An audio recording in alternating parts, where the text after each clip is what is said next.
यही मैं कह के अपनी बात समाप्त करता हूँ। श्रीमती धर्मशिला गुप्ता। माननीय सभापति महोदय जी, आपका बहुत बहुत आभार कि आपने मुझे विनियोग विधेयक 2025 पर बोलने का अवसर प्रदान किया है। सबसे पहले मैं आदरणीय प्रधानमंत्री जी और आदरणीय वित्त मंत्री श्रीमती निर्मला सीतारमण जी का हृदय से आभार व्यक्त करना चाहती हूँ, धन्यवाद व्यक्त करना चाहती हूँ कि इनके नेतृत्व में हमारा देश 5वीं अर्थव्यवस्था से तीसरी अर्थव्यवस्था की ओर जा रहा है और इनके नेतृत्व में इन्होंने 8 बार पहली वित्त मंत्री हैं जिन्होंने 8 बार बजट पेश किया है। माननीय सभापति महोदय, भारतीय अर्थव्यवस्था के दृष्टिकोण से भारत के संचित निधि से धनराशि प्राप्त करके सरकार के पास केवल विशेषाधिकार ही नहीं बल्कि देश के विकास और जन कल्याण के प्रति अनेक कर्तव्य और जिम्मेदारियां हमारी सरकार बखूबी निभा रही है। बजट 2025 और 26 के माध्यम से कई योजनाबद्ध पहलुओं को प्रस्तुत किया गया है। मैं इस सदन और भारत की जनता का ध्यान बजट के कुछ प्रमुख प्रावधानों और उनके देश पर प्रत्यक्ष प्रभावों की ओर आकर्षित करना चाहती हूँ। इस वर्ष का बजट मध्यम वर्ग के लिए विशेष उपहार लेकर आया है। एक बार पुनः मैं माननीय प्रधानमंत्री जी एवं वित्त मंत्री आदरणीय निर्मला सीतारमण जी का आभार व्यक्त करती हूँ कि उन्होंने मध्यम वर्ग का विशेष ध्यान रखते हुए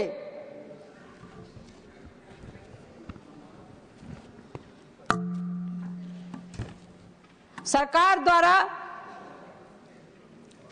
आय की सीमा को 12.75 यानी कि 12,75,000 रुपये तक का बढ़ाने का निर्णय केवल एक कर राहत का कदम नहीं बल्कि यह एक दूरदर्शी आर्थिक नीति है जिसका उद्देश्य मध्यम वर्ग की क्रय शक्ति को बढ़ाना है।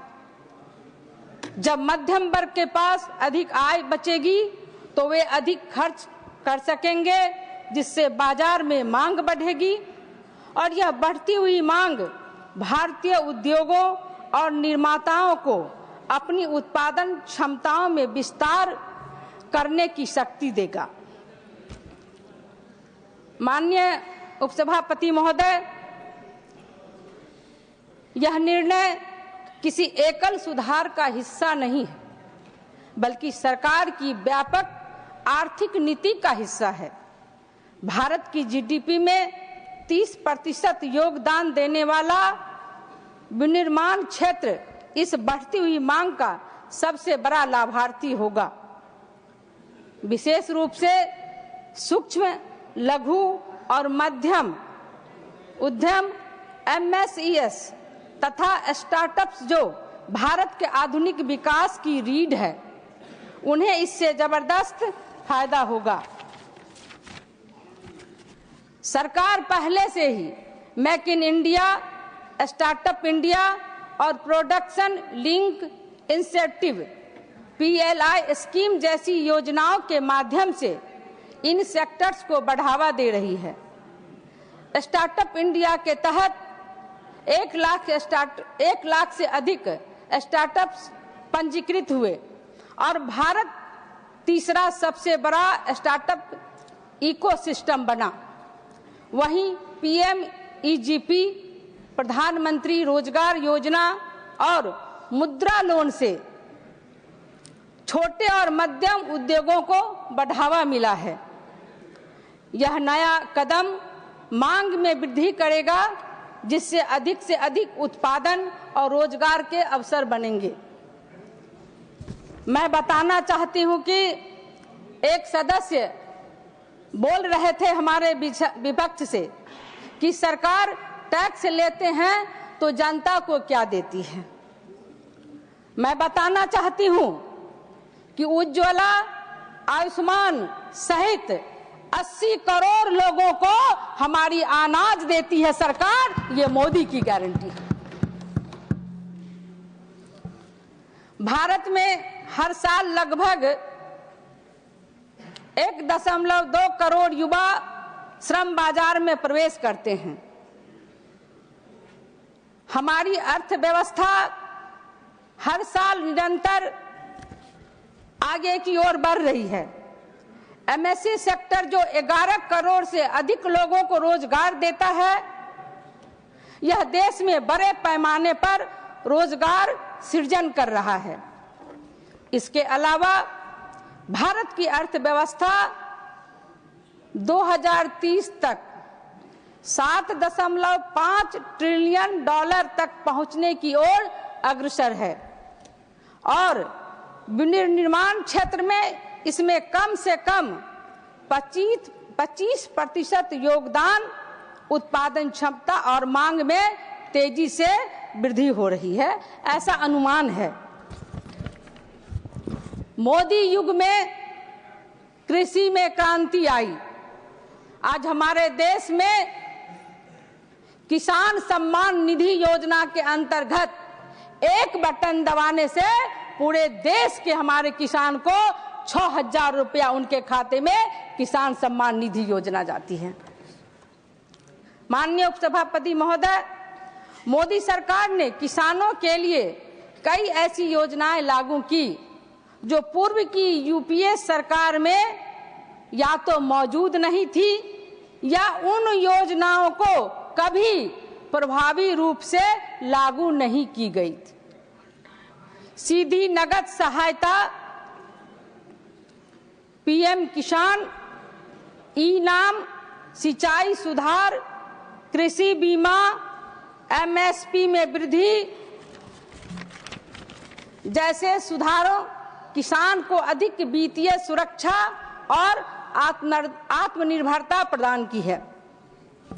इसके अतिरिक्त मोदी सरकार ने पीएम सम्मान निधि योजना, किसान क्रेडिट कार्ड में सुधार और विस्तार, एमएसपी में ऐतिहासिक वृद्धि, सॉइल हेल्थ कार्ड योजना, प्रधानमंत्री कृषि सिंचाई योजना, डिजिटल मंडी और कृषि बाजार सुधार, खाद सब्सिडी और यूरिया नीति में क्रांति जैसा सुधार हुआ है। प्रधानमंत्री फसल बीमा योजना, ग्रीन एनर्जी और जैविक खेती को बढ़ावा मिला है। डेयरी और पशुपालन को बढ़ावा सहित किसानों के लिए लाभकारी योजनाओं को शामिल कर उनके जीवन में खुशहाली लाने का कार्य किया गया है। माननीय उपसभापति महोदय, मैं महिलाओं की आत्मनिर्भरता की बात करूं तो महिलाओं के उत्थान एवं सशक्तिकरण के लिए वित्तीय सहायता, शिक्षा, रोजगार, सुरक्षा, उज्ज्वला, प्रधानमंत्री मातृवंदन योजना, सुकन्या समृद्धि योजना और मिशन शक्ति, जीविका दीदी, ड्रोन दीदी, लखपति दीदी जैसी योजनाओं को पूर्व की यूपीए सरकार में लागू नहीं किया गया था और देश के प्रधानमंत्री आदरणीय नरेंद्र मोदी जी के नेतृत्व में आज देश की महिलाएं आत्मनिर्भर हो रही हैं, दूसरे को रोजगार दे रही हैं। इन्हीं सब योजनाओं के माध्यम से हमारा देश 2047 तक विकसित भारत का लक्ष्य मोदी जी के नेतृत्व में पूरा करेगा।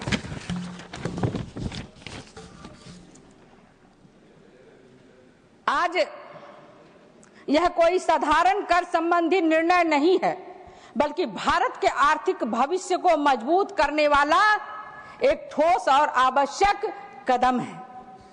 अतः मैं इस सम्मानीय सदन के सभी माननीय सदस्यों से आग्रह करती हूं कि वे इस विधेयक को केवल एक वित्तीय प्रस्ताव के रूप में न देखें, बल्कि इसे भारत के औद्योगिक विकास, रोजगार वृद्धि और नागरिकों की समृद्धि की दिशा में उठाए गए एक महत्वपूर्ण कदम के रूप में स्वीकार करें। मैं इस विधेयक का समर्थन करती हूं। अंत में मैं सभी माननीय सदस्यों से अनुरोध करती हूं कि वे इस विनियोग विधेयक का समर्थन करें, जिससे हम एक मजबूत और समृद्ध भारत की दिशा में निरंतर तेजी से आगे बढ़ेंगे। मैं इस बिल का समर्थन करती हूं। बहुत बहुत धन्यवाद। धन्यवाद माननीय सदस्य doctor Vikramjit Singh Sahni ji, 4 minute. I rise today to address the